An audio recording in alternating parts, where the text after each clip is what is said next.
To the Gen Zs in this country, you are making us proud. We love you. We love what you are doing. We know the difference between Gen Zs and Ruto. The first difference, as the Gen Zs are leaderless, Ruto is rudderless. As the Gen Zs are leaderless, Ruto is rudderless. As the Gen Zs are faceless, Ruto is heartless. As the Gen Zs are fearless, Ruto is careless. As the Gen Zs are formless, Ruto is mannerless. As the Gen Zs are tribeless, Ruto is useless. We have to use him less because his hostis humani generis, hostile to mankind.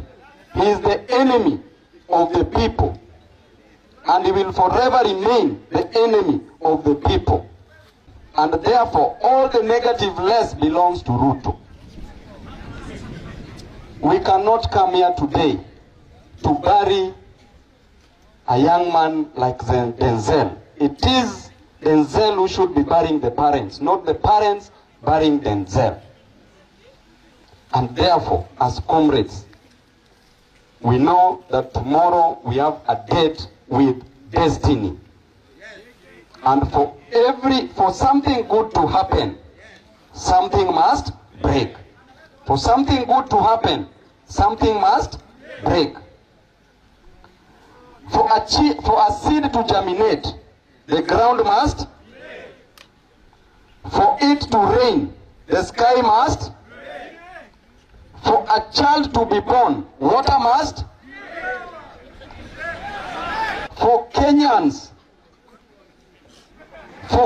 to get development, Ruto must. Ruto must.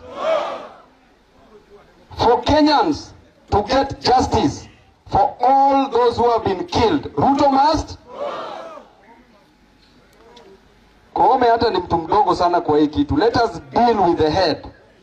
Let us deal with the head. Koome watu wanaweza msalamia popote penye yupo, so that tuna ensure asitembee popote.